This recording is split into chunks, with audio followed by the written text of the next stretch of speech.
Hey guys, back with you here on chapter 14. Bruno tells a perfectly reasonable lie. For several weeks after this, Bruno continued to leave the house when Herr Litz had gone home for the day and Mother was having one of her afternoon naps, and made the long trek along the fence to meet Schmel, who almost every afternoon was waiting there for him, sitting cross-legged on the ground, staring at the dust beneath him.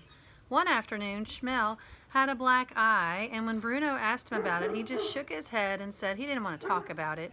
Bruno assumed that there were bullies all over the world, not just in schools in Berlin, and that one of them had done this to Schmel.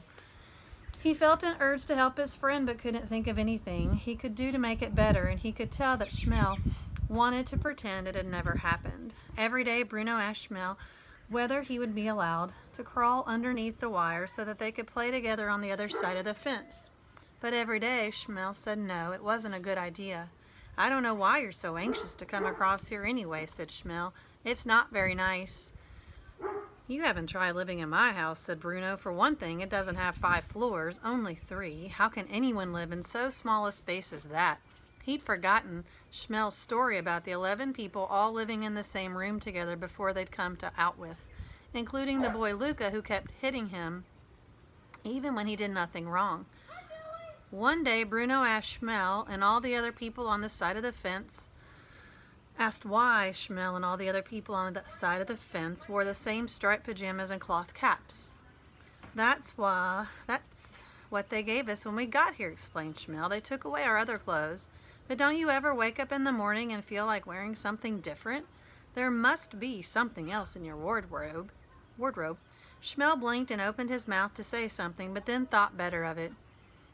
"I don't even like stripes," said Bruno, although this wasn't actually true. In fact, he did like stripes, and he felt increasingly fed up with that he had to wear trousers and shirts and ties and shoes that were too tight for him, when Schmel and his friends got to wear striped pajamas all day long. A few days later, Bruno woke up, and for the first time in weeks it was raining heavily. It had started at some point during the night, and Bruno even thought that it might have woken him up, but it was hard to tell because once he was awake there was no way of knowing how that had happened. As he ate his breakfast that morning, the rain continued. Through all the morning classes with Herr Litz, the rain continued. While he ate his lunch, the rain continued, and while they finished another session of history and geography in the afternoon, the rain continued. This was bad news, for it meant that he wouldn't be able to leave the house and meet Schmel. That afternoon, Bruno lay on his bed with a book, but found it hard to concentrate, and just then the hopeless case came in to see him. She didn't often come to Bruno's room, preferring to arrange and rearrange her collection of dolls constantly during her free time. However, something about the wet weather had put her off her game, and she couldn't face it again just yet. "What do you want?" asked Bruno. "That's a nice welcome," said Gretel. "I'm reading," said Bruno. "What are you reading?" she asked him. And rather than answer, he simply turned the cover towards her so she could see for herself.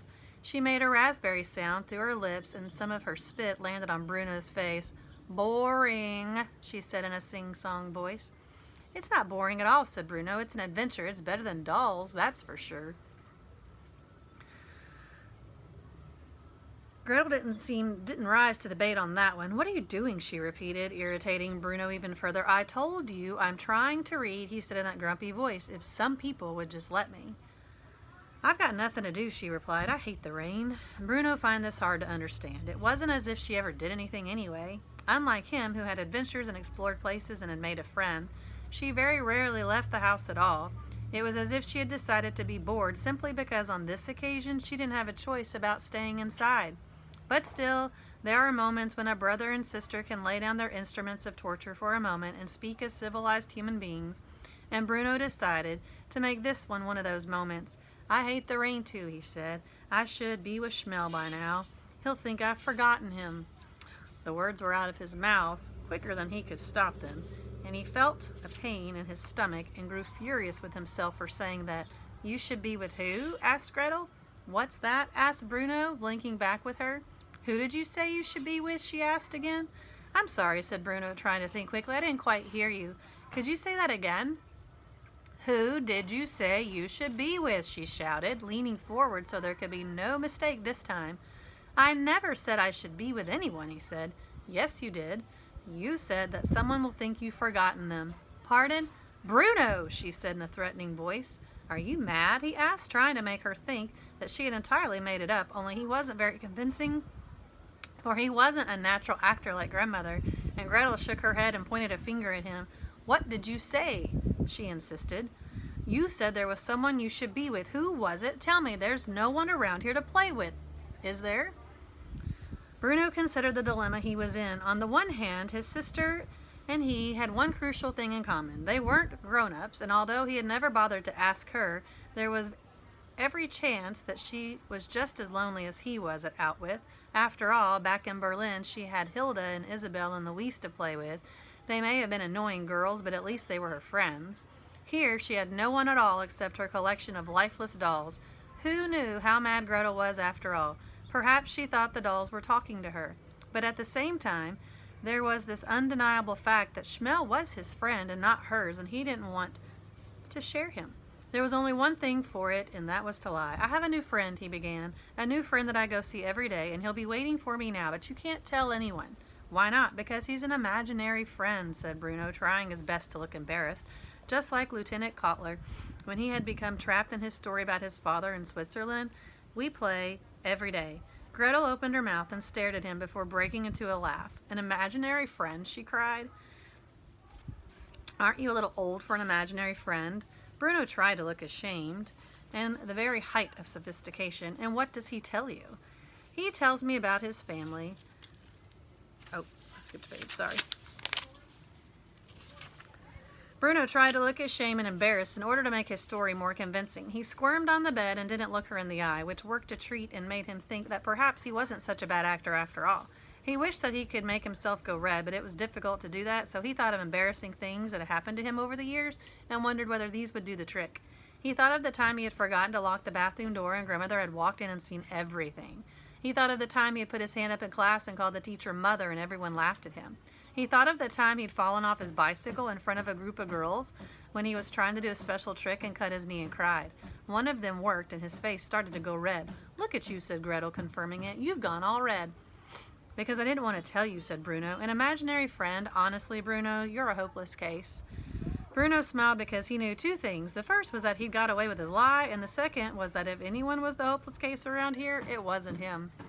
Leave me alone, he said. I want to read my book. Well, why don't you lie down and close your eyes and let your imaginary friend read it to you, said Gretel, delighted with herself now because she had something on him and she wasn't going to let it drop in a hurry. Save you a job. Maybe I should send him to throw all your dolls out of your window, he said. You do, and there'll be trouble, said Gretel, and he knew that she meant it. Well, tell me this, Bruno. What do you and this imaginary friend of yours do together that makes him so special?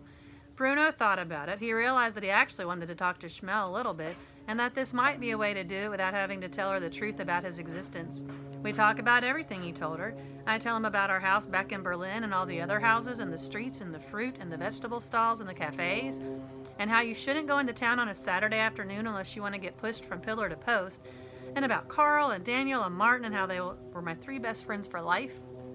How interesting, said Gretel sarcastically, because she had recently had a birthday and was turned 13, and thought that sarcasm was the height of sophistication. And what does he tell you? He tells me about his family and the watch shop that he used to live over and the adventures he had coming here and the friends he used to have and the people he knows here, and about the boys he used to play with, but he doesn't anymore because they disappeared without even saying goodbye to him. He sounds like a barrel of laughs, said Gretel. I wish he was my imaginary friend. And yesterday he told me that his grandfather hasn't been seen for days and no one knows where he is, and whenever he asks his father about him, he starts crying and hugs him so hard that he's worried he's going to squeeze him to death. Bruno got to the end of the sentence and realized that his voice had gone very quiet. These were things that Schmel had told him, but for some reason he hadn't really understood at the time. How sad that must have made his friend. When Bruno said them out loud himself, he felt terrible that he hadn't tried to say anything to cheer Schmel up, and instead had started talking about something silly like exploring. I'll say sorry for that tomorrow, he told himself. If Father knew you were talking to imaginary friends, you'd be in for it, said Gretel. I think you should stop. Why? Asked Bruno. Because it's not healthy, she said. It's the first sign of madness. Bruno nodded. I don't think I can stop, he said after a very long pause. I don't think I want to. Well, all the same, said Gretel, who was becoming friendlier and friendlier by the second. I'd keep it to myself if I were you." "Well," said Bruno, trying to look sad, "you're probably right. You won't tell anyone, will you?" She shook her head. "No one except my own imaginary friend." Bruno gasped. "Do you have one?" he asked, picturing her at another part of the fence talking to a girl her own age and the two of them being sarcastic together for hours at a time. "No," she said, laughing. "I'm 13 years old, for heaven's sake. I can't afford to act like a child, even if you can." And with that, she flounced out of the room, and Bruno could hear her talking to her dolls in the room across the hall and scolding them for getting themselves into such a mess while her back was turned that she had no choice but to rearrange them. And did they think she had nothing better to do with her time? "Some people," she said loudly before getting down to work. Bruno tried to return to his book, but he'd lost interest in it for now and stared out at the rain instead and wondered whether Schmel, wherever he was thinking about him too and missing their conversations as much as he was. See y'all later.